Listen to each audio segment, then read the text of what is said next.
According to a recent rumor, it's possible that Uncharted Drake's Fortune, the first game in the popular action-adventure series from Naughty Dog, could be getting a remake for PS5.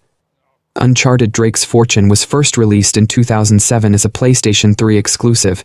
It kicked off what would become one of Sony's biggest franchises, followed by handheld spin-offs, direct sequels, and more across 2 console generations. Uncharted Drake's Fortune earned mostly good reception at the time of its original release, but its sequels are often held in a much higher regard. Bluepoint updated the game for Uncharted: The Nathan Drake Collection on PS4, changing the combat to more closely resemble Among Thieves and Drake's Deception, and improving the graphics to better take advantage of the PS4's extra horsepower compared to the PS3. Since Uncharted Drake's Fortune has already had a remaster, some may question the need for the game to get a full-blown PS5 remake, but it seems that could potentially be happening. An Uncharted remake was pitched some time ago, and that it was strongly considered by Sony.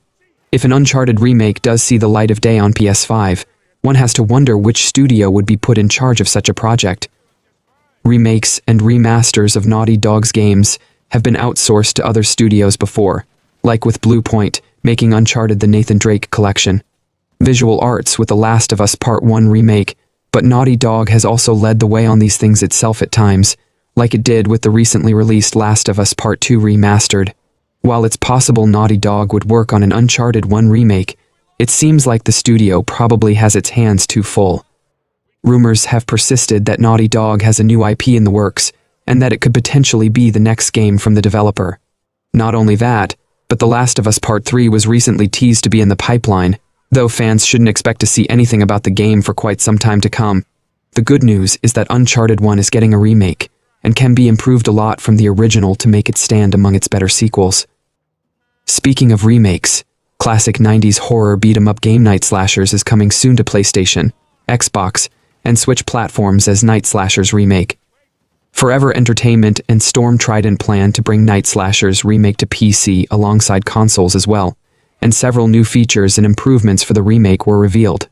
The original Night Slashers arcade game was released in 1994 by Data East, the developers of Super Burger Time and Bad Dudes.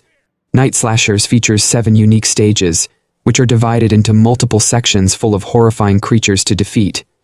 Players battle these waves of enemies while navigating from left to right in each section, similar to Capcom's iconic Final Fight arcade game.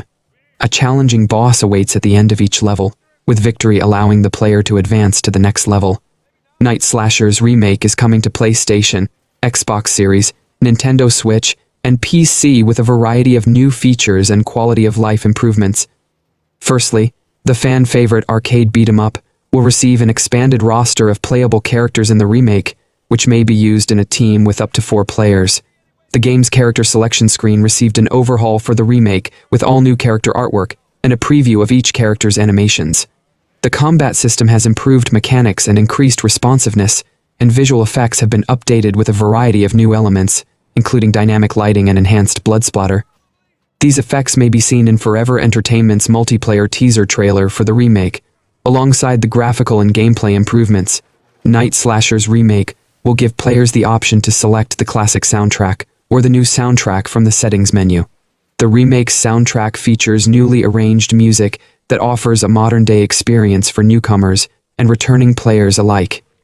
Difficulty options for Night Slashers Remake were not revealed, but it's likely that the game's difficulty will be as challenging as some of the hardest SNES beat-em-up games.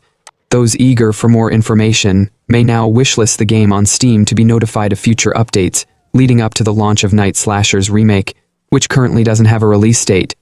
Moreover, Forever Entertainment did not reveal if the game's soundtrack would be available separately to stream or purchase. Although some of Forever Entertainment's remakes have been criticized for launch day issues, Night Slashers Remake appears to be a very promising title that fans are still excited about. Night Slashers Remake is another exciting release for the beat-em-up genre, which is seeing a resurgence with games such as Teenage Mutant Ninja Turtles Shredder's Revenge and Sega's upcoming Streets of Rage. Gameplay from the cancelled Call of Duty Future Warfare has surfaced online, showing off gameplay and the futuristic setting of the cancelled Twin 11 shooter. While the massively popular shooter franchise has largely been known for its modern military and World War-themed settings, The developers have sometimes branched out into other settings. The franchise has experimented multiple times with futuristic gameplay, with games like 2016 Feat's infamous Call of Duty Infinite Warfare. Now, a newly surfaced video shows off an earlier take on a futuristic Call of Duty.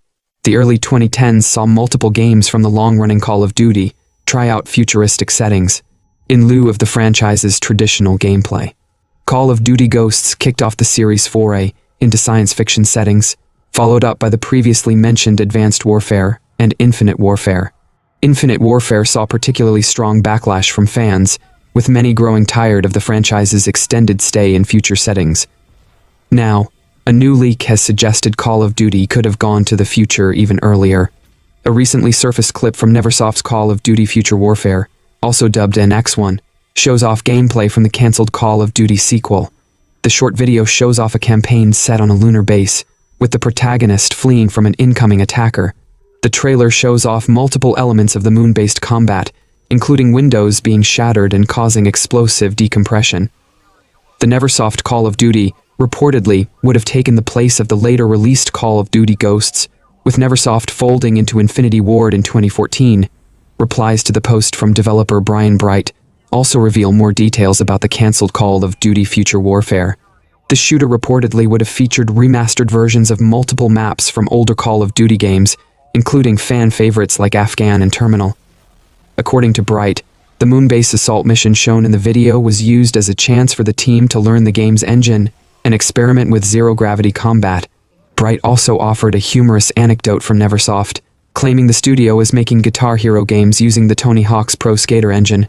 While Future Warfare never saw the light of day, the shooter has made plenty of returns to its older games in recent years. Developers Infinity Ward and Sledgehammer Games have created multiple remakes of the Modern Warfare games, reimagining the first 3 titles on modern consoles. The trio of Call of Duty studios already have plans for several games to come, with a new Treyarch Call of Duty launching this year with Gulf War and a Black Ops sequel speculated for 2025. Call of Duty Future Warfare's newly surfaced gameplay shows what could have been the franchise's first futuristic game.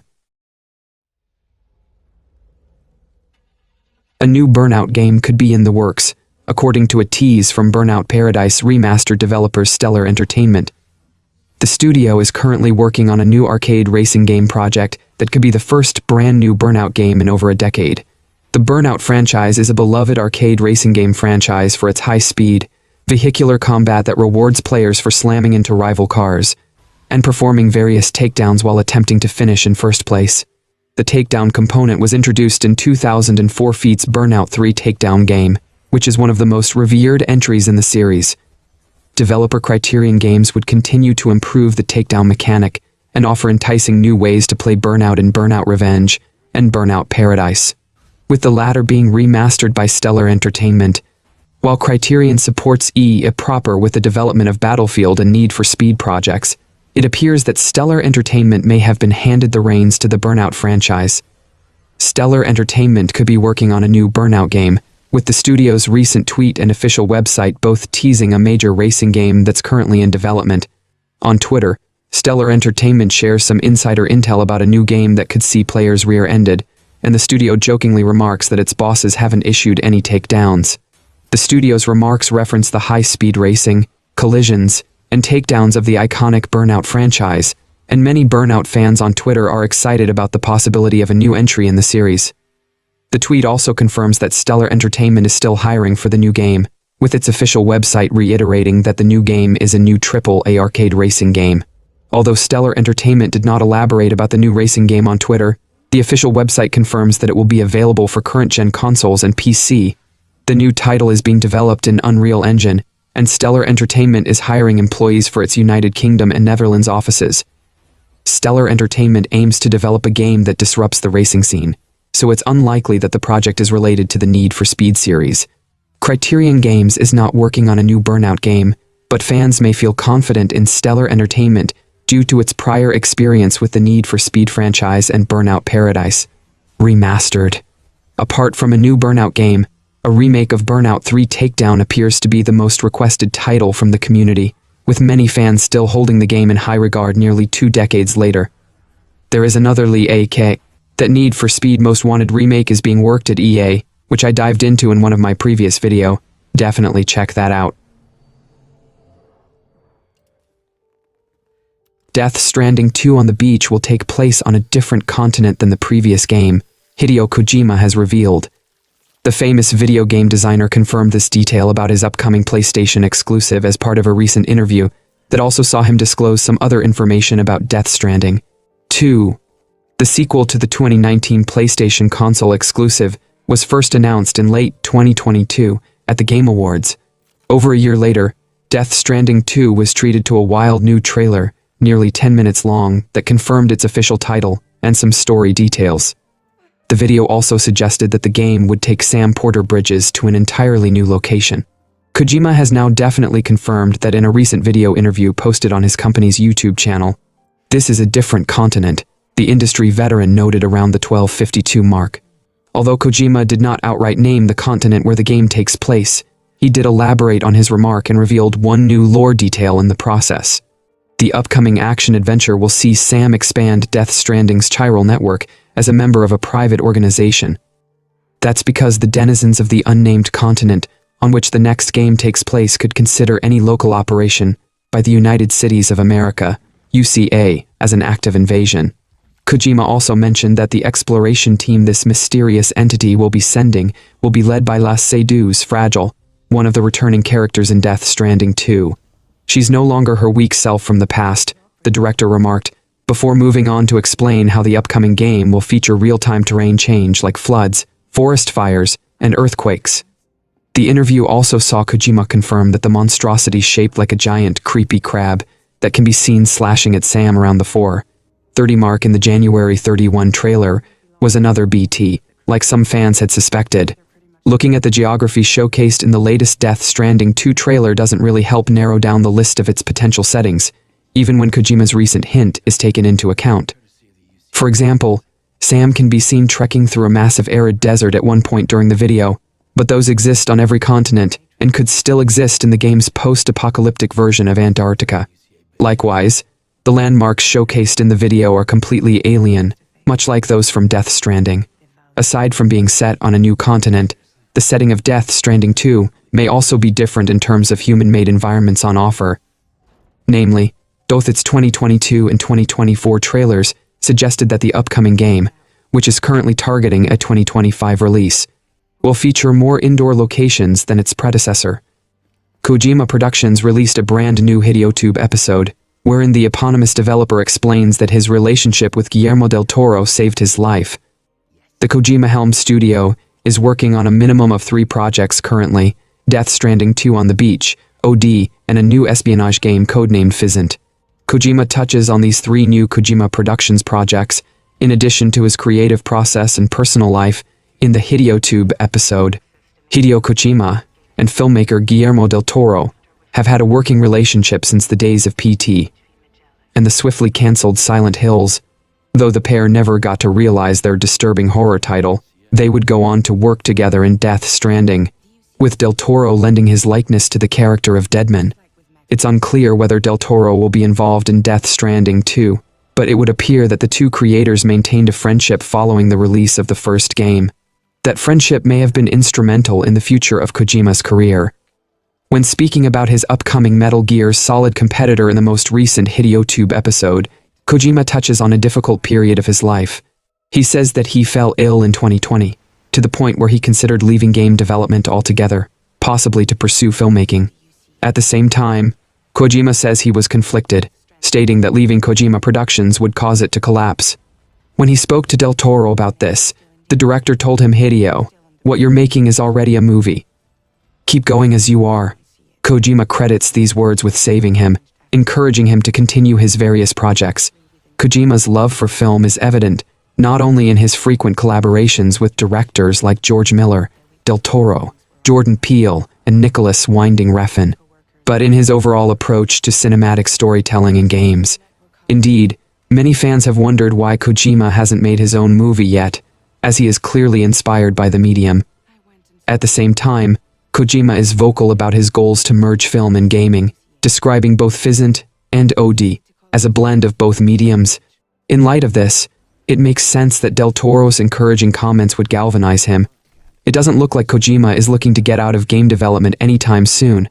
The strange and experimental Death Stranding 2, along with OD and Fizzant, are sure to keep Kojima Productions busy for years to come. Kojima fans may have Guillermo del Toro to thank for this. The entire podcast is very insightful with a lot of information. Go check out the full podcast on the official Kojima Productions YouTube channel. Sega Sammy has released its financial report for the 9 months, ended December 31, 2023, and experienced a rise in overall sales and profit despite a decrease in sales for select new titles. The decline in the video game segment was offset by growth in Pachislot and Pachinko machines, but the company has lowered its sales forecasts for the full financial year. Net sales was 349.9 billion yen, $2.3 billion, up 28.7% year-on-year, and operating income was 54.4 billion yen, $364 million, up 42.4% year-on-year. In the entertainment content segment, which includes video games, net sales were up 4.2% at 219.3 billion yen, $1.4 billion, which Sega Sammy attributed to its acquisition of Rovio last August. However, profit decreased by 52.5% to 19.7 billion yen, $131.8 million, as a result of weak game sales. This is despite new titles releasing over the course of the 9 months ending December 2023, including Sonic Superstars, Like a Dragon Gaiden the Man Who Erased His Name, and Persona Tactica. As a result, Sega has revised its forecast for the entertainment contents segment. Net sales were forecast to be 327 billion yen, $2.1 billion, in November 2023, and are now 313 billion yen, $2 billion. In the consumer division of entertainment contents, net sales were 148.1 billion yen, $991 million, and operating income came to 13.9 billion yen, $93 million. Sales of new games during this period reached 5.2 million units, down from 6.9 million during the same period last year. Catalog titles sold 13.8 million, up from 13.7 million, with full game sales totaling 19.1 million, down from 20.7 million. Looking ahead, Sega Sammy revised its forecast for the fiscal year. The games firm previously expected net sales of 474 billion yen, $3.1 billion, which has been revised to 463 billion yen, $3 billion. It revised its operating income to 51 billion yen, $341 million, compared to the previously anticipated 60 billion yen, $401 million. Speaking of Sega, Persona 3 Reload has already surpassed 1 million in lifetime sales. This achievement makes Persona 3 Reload the fastest-selling Atlus game of all time, and Like a Dragon Infinite Wealth has sold 1 million copies in its opening week, Sega has announced. This achievement makes Like a Dragon Infinite Wealth the fastest-selling title in the long-running series. Sega stated that Sonic Superstars underperformed in sales, but it's good to see Persona and Like a Dragon doing really well and breaking their previous franchise sales records. Take-Two released its financial results for its third fiscal quarter, covering the 3 months ended December 31, and while it reported slightly sagging sales and bookings, the company did beat its guidance and posted its smallest quarterly net loss since the May 2022 acquisition of Zynga. Net revenue was $1.37 billion, down 3% year-over-year. Some of the usual suspects for Take-Two did well in the third quarter, with Grand Theft Auto 5 and Online, Red Dead Redemption, and Zynga's lineup beating the company's expectations. But one of its usual mainstays, NBA 2K, missed a step, with the company reporting softness in NBA 2K24 sales, which in turn hurt recurrent consumer spending. NBA 2K24 has now sold in 7 million units, compared to about 8 million for NBA 2K at this point in its lifespan. Zelnick pointed to slower sales for the game on older systems contrasted with enthusiasm on the newer generation of systems, suggesting it is a reflection of consumers transitioning to the new hardware. Elsewhere in the catalog, GTA 5 hit 195 million units sold into retailers, with the largest ever increase in new Grand Theft Auto Online accounts driven by the game's Holiday Chop Shop update. Red Dead Redemption 2 has now hit 61 million units sold. Despite that optimism, Take-Two is carrying out another cost reduction plan incremental to the one it announced last year. While Zelnick would not say how many people were laid off in that original plan or how many will be cut in the current one, he did say the current plan is expected to be more robust than the last one. After 10 years of unbridled industry growth and plenty of company growth, we think it's time to become really efficient at everything we do, especially in advance of this extraordinary pipeline, Zelnick said. We want to make sure we can avail ourselves of the maximum operating leverage possible. And remember, our cost profile isn't just about headcount. Our biggest line item expense is marketing, actually. So optimizing marketing would be a terrific way to make sure the company gets more efficient. Some parts of the company have already seen layoffs, with cuts reported this year at St. Union and Visual Concepts Austin. Despite beating expectations in the third quarter, Take-Two lowered its full-year guidance to $5.25 billion to $5.3 billion, down from its previous range of $5.37 billion to $5.47 billion. Take-Two still expects GTA 6 to launch in the next fiscal year, between April 2024 and March 2025, which the GTA 6 trailer suggested it is launch in 2025. So, the release date for Rockstar's Grand Theft Auto 6 is between January 1st and March 31st, unless there is a delay coming. This week saw Take-Two revise its forecast for the 2025 fiscal year, April 2024 to March 2025, from its original $8 billion to a slightly more modest $7 billion. Given this change, and the fact that GTA 6 is likely to be a colossal moneymaker for the company, this means that GTA 6 was once meant to launch in early 2025, but could almost certainly slip out of that window. Ubisoft has released its financial results for the first 9 months of the financial year, showing a slight uptick in net bookings and a drop in revenue, but expects to achieve record full-year net bookings by the end of the current quarter. The publisher's Q3 results were boosted by the release of Assassin's Creed Mirage and Avatar Frontiers of Pandora, as well as a sharp rise in bookings from long-running hit Rainbow Six Siege. For the 9 months ending December 31, 2023, the revenue was $1.443 billion, down 4.1% year-on-year, and net bookings accounted for €1.449 billion, up 1.6%. During its conference call, Ubisoft elaborated on its Q3 performance, noting that the net bookings of €626.2 million were slightly ahead of previous guidance, which predicted €610 million. The publisher said this was driven by both high-quality new releases and the strength of its back catalog. The €468 million in digital net bookings represented 75% of the publisher's total bookings for the quarter, but this was down 18% year-on-year. Nonetheless, Ubisoft expects bookings for fourth quarter, 3 months ended March 31, 2024, to sharply rise, leading to record annual net bookings. This confidence is boosted by the initial performance and praise for Prince of Persia, next week's long-awaited release of Skull and Bones, as well as a limited contribution from free-to-play multiplayer shooter X-Defiant, follow-up sales from previous quarter releases, and strong back catalog sales.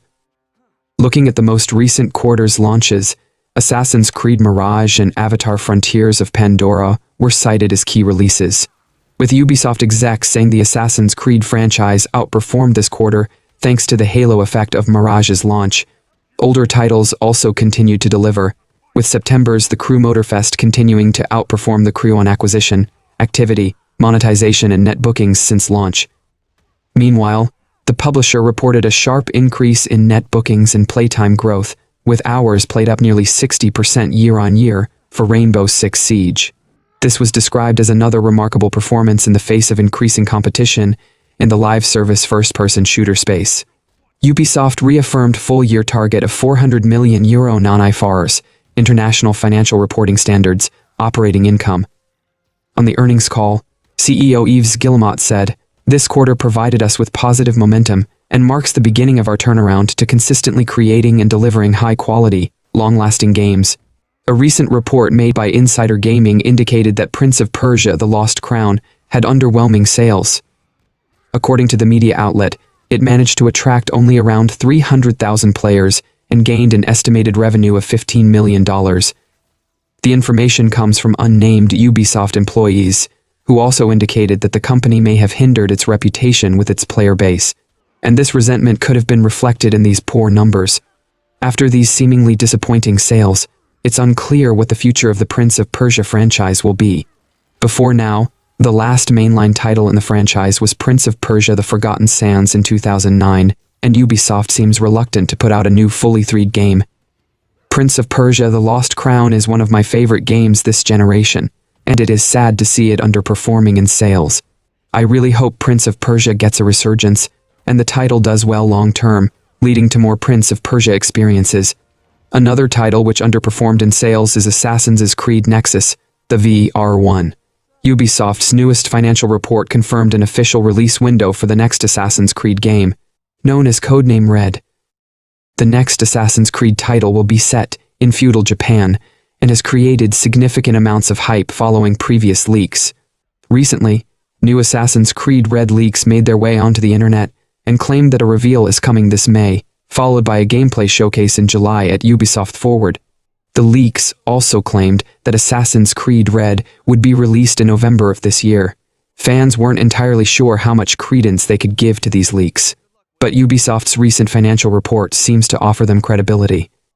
Ubisoft's 2024 third-quarter sales report revealed that Assassin's Creed Red will be released during fiscal year 2025, which runs from April 2024 to March 2025. The previously leaked release window of November 2024 falls right in the middle of this time period. Assassin's Creed Red was officially revealed back in 2022, so the game's approaching release is a long time coming for many fans of the franchise.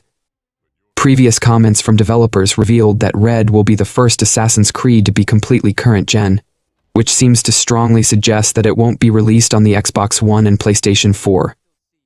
Ubisoft is aiming for Assassin's Creed Red to feature a more dynamic world that evolves and reacts to the player as they travel through it, including the wear and tear of individual items on a user's character.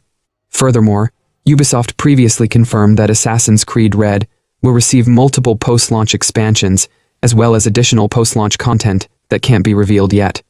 Ubisoft's financial report also confirmed once again that Star Wars Outlaws will be released by the end of 2024. Recently, a respected insider claimed that Ubisoft is targeting a May 2024 release for Star Wars Outlaws. However, the insider encouraged users to approach this possibility with caution, given that Ubisoft is no stranger to delaying its games. And a release date so soon that's still unannounced would be somewhat surprising. Ubisoft's financial report described the highly anticipated Star Wars Outlaws as a major milestone within the gaming industry. Nexon has released its 2023 fiscal year earnings report. The firm posted record-breaking revenue, which grew by 19.7%. Revenue was 423 billion yen, $2.8 billion, up 19.7% year-over-year, and net income was 71 billion yen, $475 million, down 29% year-over-year. Nexon's report said that despite some global economic uncertainty, it grew revenues by releasing new titles, updates for current games, and acquiring more content. Nexon broke down its performance by highlighting its business operations across market segments. Its PC online business revenue grew in Korea because of new MapleStory content updates. In China, consumer spending was driven by Dungeon Fighter and MapleStory: The Legends of Maple. Nexon's Japan business segment saw its revenue increase from the performance of the title Blue Archive. Meanwhile, the report notes that revenue increased year-on-year for North America and Europe due to the releases of Dave the Diver by Mintrocket, which sold 3 million copies, and Embark Studios' The Finals. The firm projects that it will generate revenue in Q1 ranging from 97 billion yen, $649 million, to 107 billion yen, $716 million. It also estimates that net income will hit in the range of 16.3 billion yen, $109 million, to 23 billion yen, $154 million. Nexon also addressed sanctions the Korean Fair Trade Commission imposed on it last month for unfair trade practices in MapleStory, saying it had negatively impacted the game's community. To create a more enjoyable experience in MapleStory, Nexon discontinued sales of a major probability-based item and transitioned to a business model that offers the same experience. Paid for with in-game currency rather than a cash transaction, the company said. The firm estimates the sanctions will have a short-term effect on its revenue. PUBG publisher Krafton released its full-year financials report, which saw its sales increase by 3%. Full-year sales was 1.9 trillion to KRW, $1.4 billion, up 3% year-on-year, and full-year profit accounted for 500 billion diamond on $4 up 30% year-on-year. Krafton's growth in sales was attributed in part to the performances of PUBG on PC and consoles. CEO Kim said, "Having achieved stable performance last year, mainly through the PUBG IP, we were able to focus on securing multiple upcoming titles. We are now prepared to take a leap forward. This year will mark the beginning of reaping the rewards from these efforts, reaching a pivotal milestone for Krafton's step-by-step growth." The company noted that it saw record monthly sales in December as Battlegrounds Mobile India resumed its operations last year. India granted Krafton's Battleground Mobile India a 3-month trial period after the company addressed issues regarding users' data security. Looking ahead, CEO Chen said that in 2024, Krafton intends to launch a new title every year as a part of its scale-up creative strategy. This business plan includes titles such as Dinkum Mobile, Project Black Budget, and Subnautica 2. The games firm has also said it has invested in more than 10 game projects as a part of its upscaling effort.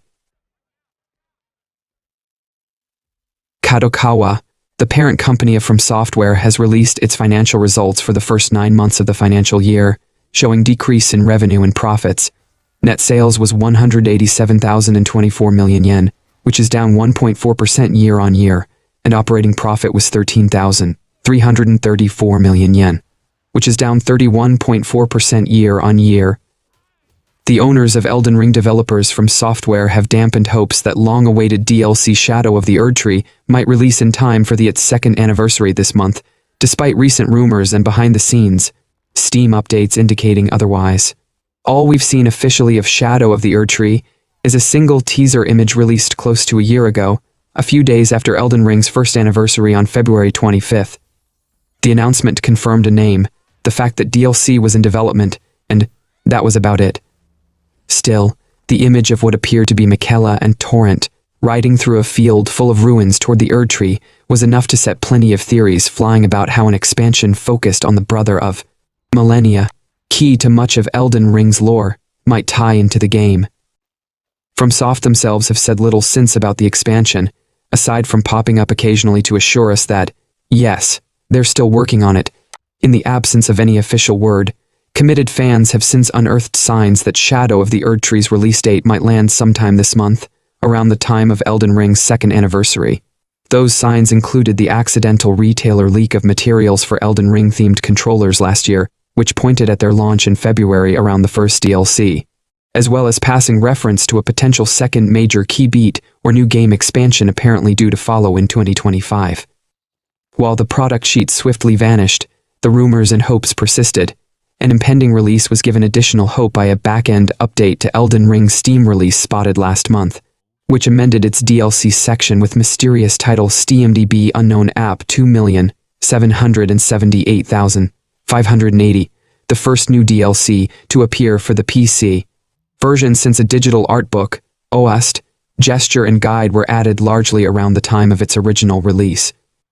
So, all signs, unconfirmed as they might be, pointed at Shadow of the Erdtree arriving in February. Yet that hypothesis has taken a fresh blow direct from Software parent company Kadokawa, who headed off questions about a release date for the Elden Ring DLC in the frequently asked questions section of their latest financial report.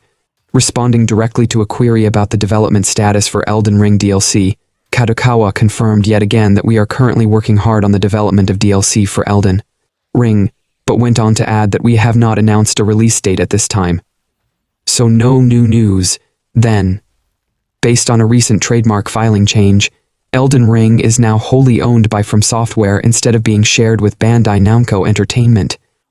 Elden Ring originally launched in 2022, becoming the best-selling and one of the highest-rated games that From Software ever developed. Not only was the game a huge successor to Dark Souls, it shifted to an open-world setting. This Elden Ring trademark filing was updated earlier this week at the United States Trademark and Patent Office, where it lists From Software as the sole owner, as opposed to From Software and Bandai Namco previously. Ever since the release of 2011 Feats Dark Souls, Bandai Namco Entertainment, Sony Interactive Entertainment, and the Kadokawa conglomerate have been helping fund and publish From Software's titles, including Elden Ring. According to this filing, the change in ownership of the Elden Ring IP happened sometime back in April 2023. From Software has yet to comment on this change. This change was likely due to investments in From Software by Sony and Tencent, bringing them to a 30% stake, along with how From Software expanded its operations following Elden Ring's success. For reference, From Software's Dark Souls series is owned by Bandai Namco, while Demon's Souls and Bloodborne are owned by Sony. Elden Ring is now the second IP solely owned by From Software, followed by Sekiro Shadows Die Twice. With From Software being the sole proprietor of the Elden Ring IP, this puts recent rumors regarding Tencent's mobile version of Elden Ring in a new light. The mobile version of Elden Ring will supposedly be inspired by Hoyoverse's Genshin Impact, which has multiple characters who can be summoned via a free-to-play gacha system. Another cash grab attempt that I hope fail. Elsewhere in the report, Kadokawa acknowledged that sales of Elden Ring remain steady year-on-year, an impressive showing for a game about to enter its third year, and indicated that From Software might not be done with the game after Shadow of the Erd Tree, as they plan to further step up efforts to improve profitability in the medium to long term. That translates to various measures already in the works for Elden Ring, including the development of major DLC, which could mean just Shadow of the Erd Tree, but when taken in combination with the suggestion of longer-term efforts, could well mean future expansions too.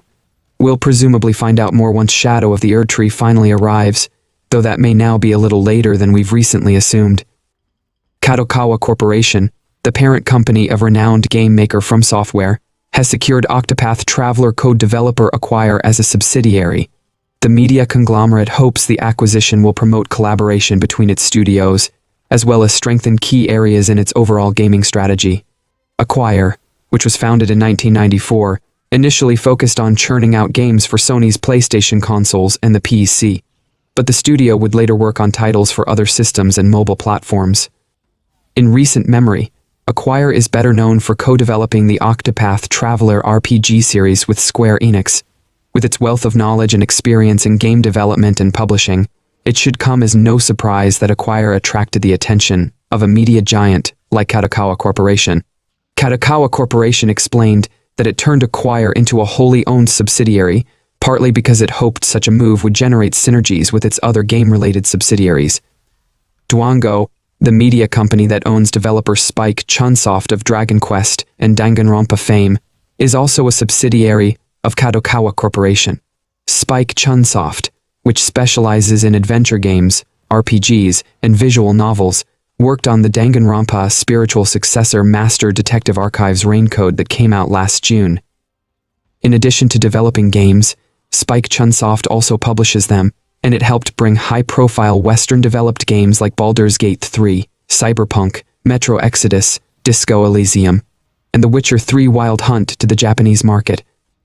Aside from promoting collaboration between its studios, Kadokawa Corporation expects the addition of Acquire to its portfolio to strengthen the company's ability to create intellectual properties in the video game space, enhance planning and development capabilities group-wide, as well as reinforce the business lineup of console games. The media juggernaut noted the success of the Octopath Traveler games, which are some of the best from Japan. Acquire was founded in 1994 and has developed titles and franchises made by Kadokawa subsidiaries such as Spike Chunsoft's Way of the Samurai and From Software's Tenchu. To strengthen the ability to create IP in games as part of our game business strategy, we have made Acquire into a wholly owned subsidiary, it said. By acquiring the company, which has produced million-seller hit titles, we expect to generate synergies with our existing game-related subsidiaries, strengthen our planning and development capabilities group-wide, and enhance our lineup of console games. Kadokawa Corporation also mentioned Tenchu, one of Acquire's prominent franchises. Acquire president Takuma Endo revealed in the past that he wanted to make a reboot of Tenchu for the PlayStation 5, but he noted at the time that such a project would not be simple as From Software owned the franchise. With both Acquire and From Software now being under the Kadokawa Corporation video game umbrella, Endo might finally be one step closer to starting the Tenchu reboot that he and all of us wished for. The property has also inspired a wide library of video games, including games like 2023 Feat's Baldur's Gate 3 among others. Now, a Chinese gaming juggernaut may be looking to buy in on the role-playing game. As one of China's most recognizable gaming brands, Tencent has already wedged its way into the gaming industry with several of the most popular brands. League of Legends developer Riot Games became a subsidiary of Tencent in 2015, finishing a purchase that saw the Chinese company acquire a 93% stake in the Santa Monica-based developer in 2011. Tencent also owns developer Timi Studio, most recognized for developing Call of Duty Mobile and Pokémon Unite, and also the acquisition of Supercell. They also own major stakes in Epic Games, ABK, Techland, Kadokawa, Sony, and it goes on and on. Now, Tencent reportedly wants to buy one of gaming's most iconic brands in Dungeons & Dragons. A recent report from Chinese media site Speed Daily reveals that Tencent is interested in purchasing the Dungeons & Dragons brand from Hasbro. According to the report, Hasbro was initially in contact with Baldur's Gate 3 developer Larian Studios about buying the rights to the IP, with Larian reportedly lacking funds for the purchase. Larian would redirect Hasbro to Tencent, who is an investor in the Baldur's Gate studio. The report does not make clear whether Tencent is looking to purchase the brand as a whole or secure the exclusive rights to create Dungeons & Dragons games. Tencent's interest in purchasing Dungeons & Dragons follows major changes hitting the Chinese gaming market with a recently introduced policy. China rolled out new gaming laws last month, placing several limits on microtransactions within games, including banning games from offering extra incentives to first-time spenders. The laws would also address several other practices commonly used by free-to-play games, including the removal of daily reward systems and rewards for consecutive purchases. We regularly talk to Tencent and enjoy multiple partnerships with them across a number of our IPs. We don't make a habit of commenting on internet rumors, but to be clear, we are not looking to sell our damned IP. We will keep talking to partners about how we bring the best digital experiences to our fans. We won't comment any further on speculation or rumors about potential Manda or licensing deals, said a spokesperson from Wizards of the Coast. But things might be still in the early stages and could change. A potential sale of Dungeons & Dragons comes as the game has seen major notoriety throughout recent years. Alongside the previously mentioned Baldur's Gate 3, 2023 saw the premiere of Dungeons & Dragons Honor Among Thieves, which grossed over $200 million worldwide in theaters. Wizards of the Coast is also gearing up to debut the newest iteration of the core game, with one D&D expected to release later this year. Dungeons & Dragons has been riding high throughout recent years, and Tencent may now be looking to join in on its success. Hasbro has made $90 million off of Baldur's Gate 3 since the hit RPG's release in August 2023. Though it did not make Baldur's Gate 3 directly, Hasbro has cashed in on its success via a licensing deal between Larian Studios and Wizards of the Coast. According to Hasbro's earnings call for the final quarter of 2023, Baldur's Gate 3 made Hasbro an impressive amount of money through that deal. Since the release of the hit CRPG, Wizards of the Coast's earnings have increased by 7%, while Hasbro CEO Chris Cox admitted this could be attributed to the extremely popular Lord of the Rings set Magic the Gathering released around that time as well. Baldur's Gate 3 had a huge hand in its profit increase. The company estimated the Dungeons & Dragons licensing deal made Hasbro about $90 million since its release. Yet, despite this success, Hasbro had a rough financial year in 2023. The company as a whole experienced a 15% revenue decline last year, and lost about $1.5 billion across its branches. Shortly before Christmas, Hasbro laid off around 1,100 workers, including Wizards of the Coast staff who worked with Larian Studios on Baldur's Gate 3. That said, Chris seems optimistic about Hasbro's future. Our refreshed leadership team is bringing innovative new products to our fans, and at the same time, we are taking the necessary actions to transform Hasbro and deliver long-term profitable growth, starting with driving significant profit growth across our segments in 2024 and building momentum in our innovation pipeline between now and 2025, he said.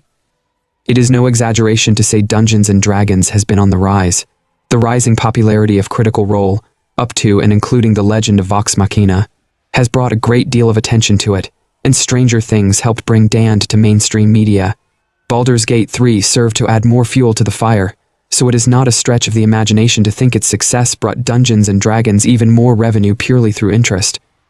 Some of that monumental success may end up financing yet another company branch, with Game Pressure reporting that Larian has now decided to open a studio in Poland, citing an unnamed insider familiar with the plan. Although this media outlet is best known for its game guide content, the notion of it getting a scoop on Larian's purported Polish expansion dovetails with the fact that Game Pressure is owned by GRY Online, a Polish media group. It is currently unclear which exact location Larian is eyeing for its alleged expansion. Warsaw, the home city of the Witcher developer CDPR, would ostensibly be the best candidate in terms of game developer talent pool that the Gent, Belgium-based company could pull from. Wizards of the Coast recently shared release dates for several Dungeons & Dragons books over the course of 2024. The TTRPG is releasing revised versions of the Player's Handbook, Dungeon Master's Guide, and Monster Manual in late 2024 and early 2025. Fans will have to see how these new core rulebooks, as well as Hasbro's fewer, bigger, better strategy, influence its video games over the next few years. Disney and Epic Games have announced a new landmark partnership, linking brands like Marvel and Pixar to Fortnite and the Unreal Engine. Epic Games has collaborated with other top brands in the past, but this new relationship with Disney appears to be far more robust and encompassing. Epic Games has been transparent about its plans to create a metaverse within the Fortnite framework. The most common understanding of this concept is that Fortnite will serve as a hub for not only its massively popular Battle Royale multiplayer mode, but a number of different gaming and entertainment experiences.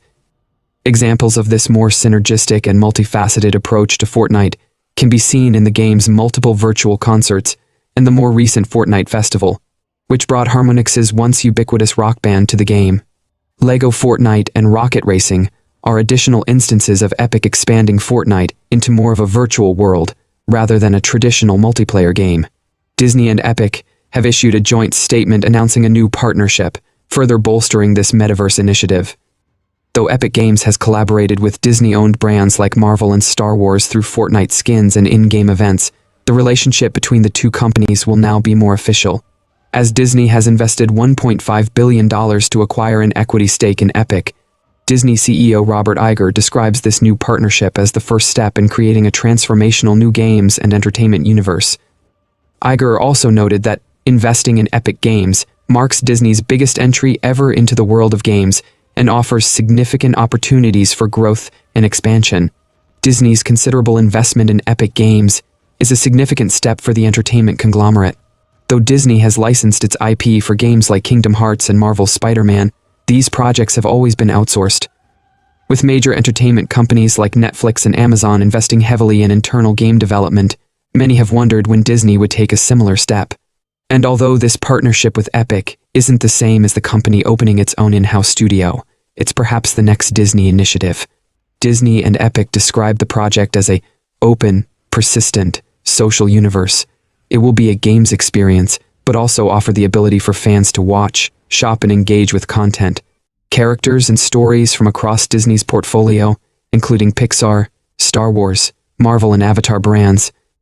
Our exciting new relationship with Epic Games will bring together Disney's beloved brands and franchises with the hugely popular Fortnite in a transformational new games and entertainment universe, said Disney CEO Robert Iger. Disney and Epic Games have worked together on numerous projects in the past, including branded partnerships within Fortnite. Disney has also utilized Epic's Unreal Engine to create content in its games, films, and theme parks. Epic Games continues to transform Fortnite with new game modes and features, and it's likely that this transformation will become even more ambitious with the help of Disney.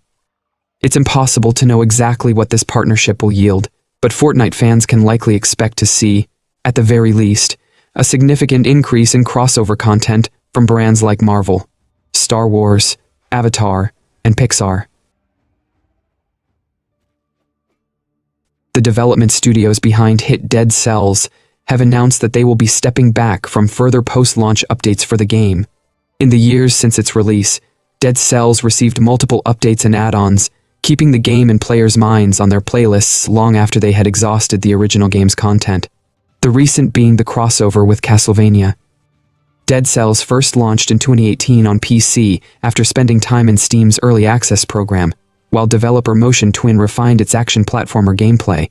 When it was released fully on PC, and later on Nintendo Switch, Xbox One, PS4, and mobile platforms, Dead Cells quickly rocketed up lists of the best games around. The game has also received several paid and free expansions since 2018, both from the direct involvement of the original team at Motion Twin and co-developed by its spin-off studio, Evil Empire. Motion Twin announced on the official Dead Cells Steam page that the current update for the game on PC and consoles, Update 35, would be the last one. The same will be true of the mobile editions of Dead Cells, though those versions are still waiting for Update 34, which is scheduled for release in 2024. In its announcement, Motion Twin thanked the game's millions of players for their enthusiasm and support, and promised that fans would have ways to enjoy Dead Cells outside the game.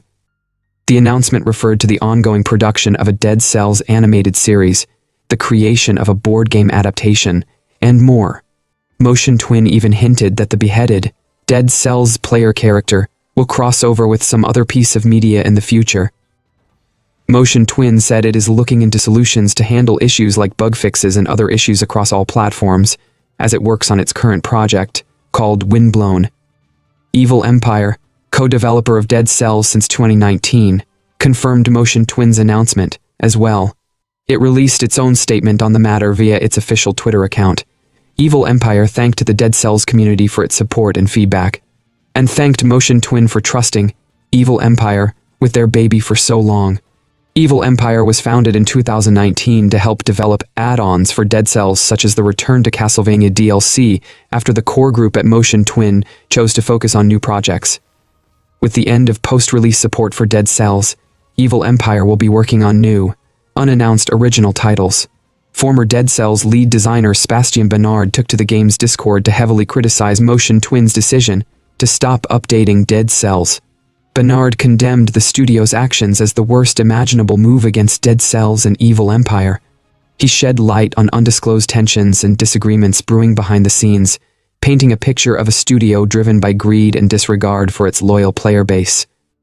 "I never imagined my former Coop studio would turn out to be such greedy people," Bernard stated, when Motion Twin issued the statement declaring that Update 35 would mark the conclusion of their creative journey with Dead Cells. The developer cited a commitment to avoiding creative stagnation and the risk of diluting the game's unique charm as primary motivations behind the decision. The developer also mentioned that Evil Empire will be pursuing new adventures. However, Motion Twin promised to continue finding solutions to ensure that all future quality-of-life issues and bugs are addressed on every platform where the game runs. Following his initial criticism, Sébastien Bernard acknowledged in a blog post the impulsiveness of his words. However, he maintained his stance, suggesting that Motion Twin's decision might be a strategic move to make way for their upcoming title, Windblown. Bernard speculated on the studio's motivations, implying a disregard for both loyal players and employees at Evil Empire, who worked hard to create one of the best games. According to Bernard, this was all he had to say, and he was closing the topic after this blog post. As the Dead Cells community grapples with the implications of Motion Twin's decision, the game's future seems somewhat uncertain. However, players might still enjoy Dead Cells beyond the game with the ongoing production of the Dead Cells animated series. The story of Dead Cells and its remarkable longevity is a unique one. While an indie game created by a small team finding success isn't an unusual occurrence, Motion Twin's decision to spin off an entirely new studio to keep up support for Dead Cells as it focused on new projects is the new additions and updates, particularly crossovers like Dead Cells Return to Castlevania, also kept the game in the public eye for much longer than it would have otherwise and further cementing its place as a classic in gaming. Hidden Path Entertainment founder and creative director Michael Austin confirmed on LinkedIn yesterday that the studio has laid off 44 employees, as spotted by Game Developer. The studio's website says it has a team of over 65 developers. For over 6 months, our team at Hidden Path Entertainment has been in numerous active discussions to find replacement funding for an exciting RPG project, Austin said. In the face of a challenging environment, we now have no choice but to pause development on that project and reduce the company size until we have an opportunity to return to it. That RPG project appears to have been a Dungeons & Dragons game that Hidden Path had been working on with Wizards of the Coast. The game was reportedly cancelled by Wizards of the Coast in January last year, but Hidden Path insisted at the time the game was still in the works. It remains the featured title on the games section of Hidden Path's website. Indie developer Threshold Games has shut down after announcing its closure last week. The Seattle-based studio, which was working on its first title, shared on LinkedIn that extenuating circumstances resulted in it closing its doors. "We're sorry we won't get to fully realize our studio's vision," it wrote. "While our project won't make it to the finish line, we are deeply grateful for our team's passion, talent, and dedication over the course of development." Lead producer Astra Ebonwing posted on LinkedIn that press efforts for the studio's first title was to begin in March. Threshold Games was founded in 2019 by June Safri, who led the studio with creative company lead Jessica Bean. The 12-person team included industry veterans from Riot Games, Sucker Punch, and Warner Bros. Games. Yoshitaka Murayama, the creator of the classic Suikoden and the director of its spiritual successor series, Eiyuden Chronicle, has died.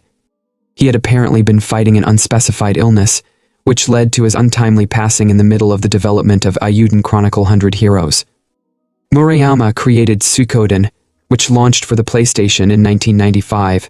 The first and second Suikoden games became big hits among RPG fans in the PlayStation era, with their biggest defining feature being the huge character rosters, known as the 108 Stars of Destiny.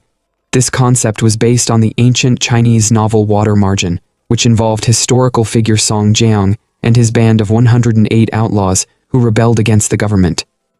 Murayama's development company, Rabbit Amp, Bear Studios, clarified that he died on February 6.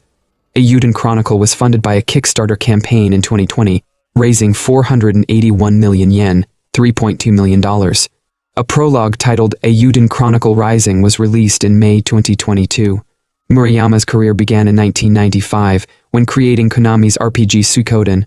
He worked on its sequel and served as a writer and director on the third installment, but left Konami in 2002 prior to the game's release.